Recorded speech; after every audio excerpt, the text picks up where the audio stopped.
El cielo cuida a los suyos. Vamos al castillo, señores. No cazaremos más esta mañana. Vos, señor escudero, dijo el rey dirigiéndose a Quintín, alcanzadme mi cuchillo de monte, que se me cayó junto al jabalí, y Dunois, os sigo en el acto. Luis, cuyos menores movimientos eran a menudo verdaderas estratagemas, obtuvo así la oportunidad de preguntar a Quintín sin testigos: Mi buen escocés, he notado que tienes buena vista. ¿No podrías decirme con quién ayudó al cardenal proporcionándole un caballo? Algún extranjero, supongo, pues habiendo pasado yo sin detenerme, los cortesanos no se habrán apresurado a prestarle tan oportuno servicio. Vi a quienes ayudaron a su eminencia, pero solamente un instante, sir. Fue apenas una mirada rápida, pues me habían dejado muy atrasado y trataba de apurarme para estar en mi puesto. Me parece que eran el embajador de Borgoña y su comitiva. Ah, ¿con qué esas tenemos? Francia podrá darle su merecido todavía. Nada más sucedió digno de mención, y el rey con su séquito regresó al castillo.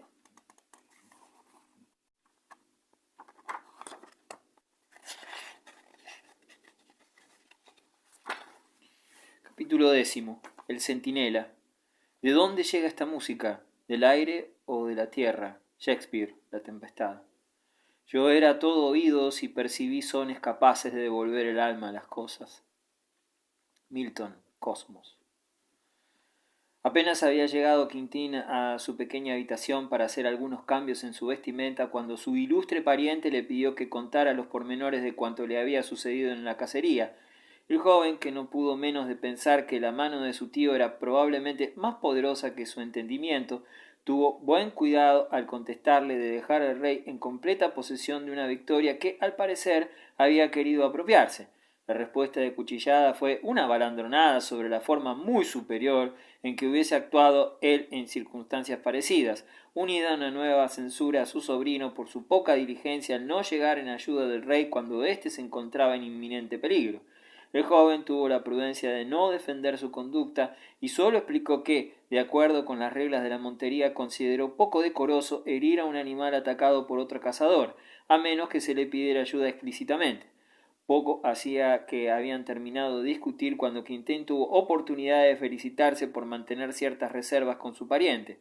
Un suave golpe en la puerta anunció un visitante, y al ser abierta entró en la habitación Oliver Dent, o el malo, o el diablo, que por todos esos nombres se le conocía. Este hombre hábil, pero sin principios, ha sido descrito ya en lo que a su aspecto exterior concierne. Sus movimientos y modales recordaban a los de un gato casero que, mientras está echado, dormido al parecer, o mientras atraviesa una habitación con pasos lentos, furtivos y tímidos, está en realidad dedicado a vigilar la cueva de alguna desgraciada laucha, y que al restregarse con aparente confianza y agrado contra aquel por quien desea ser acariciado, sólo planea su salto contra la presa o su arañazo contra el objeto de sus halagos anteriores. Entró inclinado, con ademán humilde y modesto, y puso tal cortesía en su saludo a Leslie que ninguno que hubiera presenciado la entrevista hubiese evitado el pensar que iba a pedir algún favor al arquero escocés.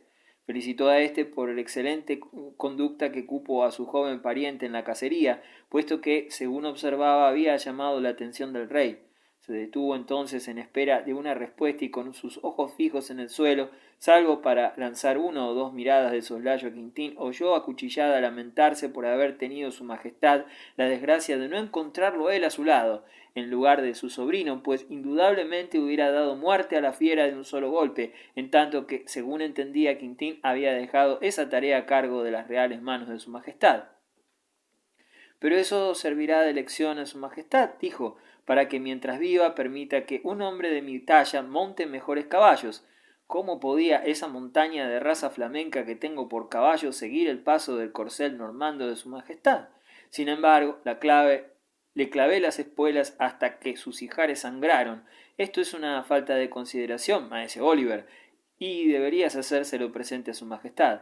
Maese Oliver repuso a esta observación echando sobre el osado charlatán una de esas miradas lentas y dudosas que, acompañadas por un ligero movimiento de la mano y una suave inclinación de la cabeza, podían interpretarse tanto como mudo asentimiento o como una cauta advertencia para no hablar más sobre el asunto. Fue más escrutadora y viva la mirada que lanzó enseguida al joven, a quien dijo con una sonrisa ambigua: De manera joven que en Escocia se acostumbra a dejar a los príncipes en peligro sin prestarles ayuda en circunstancias parecidas a las de hoy. Nuestra costumbre, repuso Quintín, dispuesto a no arrojar más luz sobre el asunto, es no molestarlos con nuestra ayuda en sus honorables pasatiempos mientras puedan pasarse sin ella. Entendemos que en una cacería los príncipes deben correr riesgos como los demás. ¿Qué sería de las mismas sin fatigas y sin peligro? Yo hice a este tonto, apuntó el tío. Siempre hace lo mismo. Tiene una respuesta y una explicación lista para todos. No sé de dónde ha sacado esa habilidad, pues yo nunca puedo dar explicaciones sobre lo que hago, excepto comer cuando tengo hambre, hacer formar a la tropa y otras exigencias de mi servicio por el estilo. Y decid, poderoso señor, dijo el peluquero real, mirándole con los párpados entornados, ¿cuál sería vuestra explicación cuando hacéis formar a la tropa? Lo hago porque me lo ordena el capitán, por San Gil, que no conozco otra razón. Si se lo mandase a Tyre o a Cunningham, hubieran tenido que hacer otro tanto. Es una razón bien militar. Pero, señor mío, tal vez os alegréis de saber que su majestad está tan lejos de sentirse disgustado con la conducta de vuestro sobrino que le ha elegido para desempeñar una comisión esta tarde. ¿Lo eligió a él?, expresó Cuchillada con gran sorpresa. Me eligió, supongo, que queréis decir. Quiero decir exactamente lo que digo, repuso el barbero con tono dulce, pero diciendo, el rey tiene una comisión que confiar a vuestro sobrino. ¿Dónde? ¿Por qué? ¿Y con qué motivo? ¿Por qué ha elegido a este niño y no a mí? No puedo dar más explicación que vuestra propia explicación final, señor arquero. Son órdenes de su majestad, pero si tuviera que recurrir a presunciones para hacer una conjetura, diría que tal vez su majestad tiene un trabajo más apropiado para un joven como vuestro sobrino que para un guerrero experimentado como vos. Por consiguiente, joven caballero, tomad vuestras armas y seguidme. Traed un arcabuz, pues habréis de quedar de centinela. ¿Centinela? Exclamó el tío. ¿Estáis seguro, maese Oliver, de lo que decís? Las guardias interiores del castillo han sido desempeñadas siempre por quienes tienen, como yo, 12 años de servicio en nuestro honorable cuerpo. Estoy bien seguro de cuáles son los deseos de su majestad, y no debo demorar por más tiempo la ejecución de los mismos. Pero mi sobrino no es siquiera arquero, puesto que no pasa de escudero a mis órdenes. Perdón, el rey pidió el registro no hace ni media hora y lo inscribió en la guardia. Tened bondad de ayudar a vuestro sobrino a prepararse para el servicio. Cuchillada, que no era malo, ni siquiera celoso, se dispuso rápidamente a ajustar las ropas de su sobrino a tiempo que le daba consejos sobre su conducta bajo las armas, pero le fue imposible evitar ciertas interjecciones de sorpresa ante la suerte caída tan rápidamente sobre el joven.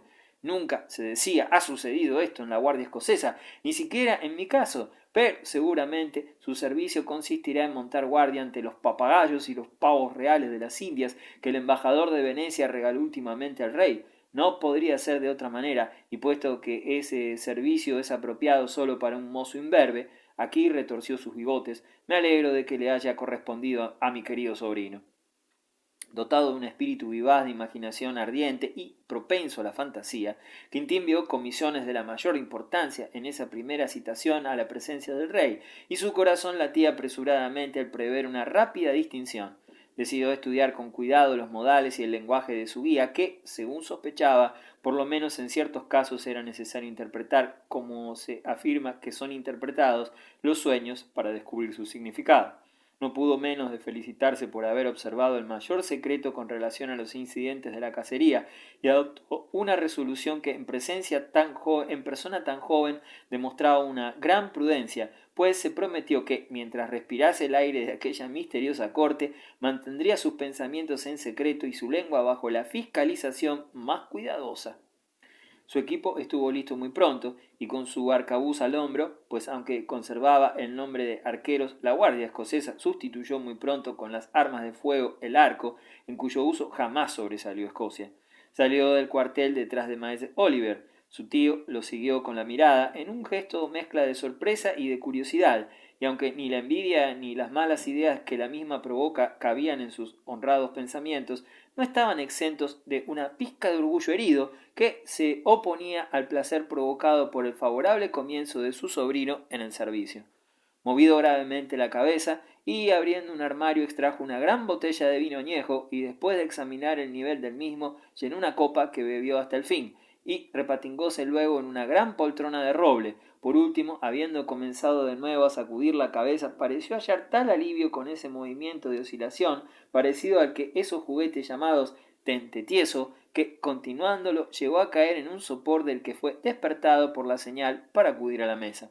Cuando Quintín de Urguar dejó a su tío en sus sublimes meditaciones, siguió a su guardia, maese Oliver, quien sin cruzar por ninguno de los patios principales lo llevó a veces por pasadizos privados, expuestos al aire libre, pero muchas más por un laberinto de escaleras, corredores y galerías, comunicados entre sí por puertas secretas y en donde, menos podía esperarse, apareció una galería muy amplia y espaciosa, que por su tamaño podría ser un vestíbulo.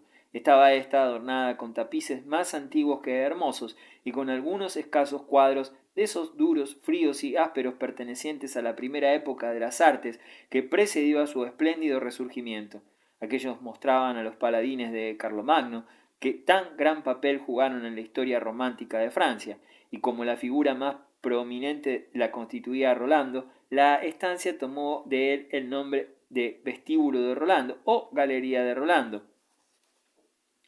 «Quedaréis de guardia aquí», dijo Oliver en voz muy baja, como si las duras facciones de monarcas y guerreros que los rodeaban pudieran haberse ofendido si osaba levantar la voz, o como si temiesen despertar los ecos que dormitaban entre las bóvedas esculpidas y los adornos góticos del techo de este aposento vasto y sombrío. «¿Cuáles son las órdenes y el santo y seña de mi guardia?», preguntó Quintín en el mismo tono. «¿Está cargado vuestro arcabuz?», repuso Olivier sin contestar a aquella pregunta. «Eso se hace muy pronto», dijo Quintín a tiempo, y que procedía a cargar su arma y a encender la mecha en los tizones de una chimenea tan grande que bien hubiera podido tomarse por un gabinete o una capilla gótica dependiente de la galería. Hecho esto, Oliver le dijo que aún ignoraba uno de los elevados privilegios de su cuerpo, el de recibir órdenes directamente del rey o del gran condestable de Francia, sin pasar por sus propios oficiales. «Quedáis apostados aquí por orden de su majestad, y no pasará mucho sin que sepáis el motivo. Entre tanto, vuestros pasos deberán limitarse a esta galería. Os es permitido estar como queráis, pero de ninguna manera podréis sentaros o abandonar vuestra arma. Tampoco habréis de cantar en alta voz ni silbar. Si es de vuestro agrado, podéis murmurar algunas oraciones y aún entonar lo que decíais, siempre que no sea ofensivo, pero en voz baja. Adiós, y cumplid bien vuestra guardia». «Cumplir bien la guardia», pensó el joven soldado, a tiempo que su guía desaparecía con ese paso silencioso y furtivo peculiar en él por una puerta lateral oculta por tapices. «Cumplir bien la guardia. Pero ¿de qué y contra qué? ¿Qué hay aquí más que ratas o murciélagos de qué defenderse? A menos que estos antiguos y feos representantes de la humanidad se animen para crear molestias a mi guardia. En fin, es mi deber, supongo, y debo cumplir con él». Tomada ya con firmeza esta resolución, trató de hacer pasar el tiempo cantando alguno de los piadosos himnos que había aprendido en el convento en que encontrara refugio después de la muerte de su padre, y se dijo que, si no fuera por el cambio de hábito de novicio, por las ricas ropas militares que ahora llevaba, su guardia en la Galería Real de Francia se parecía mucho a las caminatas que tanto lo habían aburrido en los claustros de Albert Burdick. Como para convencerse de que no pertenecía a una celda, sino al mundo, púsose a cantar, pero en tono que no excedía del autorizado, algunas de las baladas antiguas y vastas que le enseñara el viejo arpista de la familia sobre la derrota de los daneses en Aberlemon y en Forres, el asesinato del rey Dufos en Farfar, y otras canciones referentes a su lejana patria, sobre todo al distrito a que pertenecía. Esto le llevó mucho tiempo y serían más de las 2 cuando el hambre recordó a Quintín que los buenos padres de Albert Burdick, aunque estrictos y exigentes en cuanto a la asistencia a las horas destinadas a la devoción, no eran menos puntuales para avisarle en las de la comida. En cambio, aquí, en el interior de un palacio real, después de una mañana dedicada al ejercicio y de varias horas de guardia, nadie parecía considerar que debía estar impaciente por reponer sus fuerzas.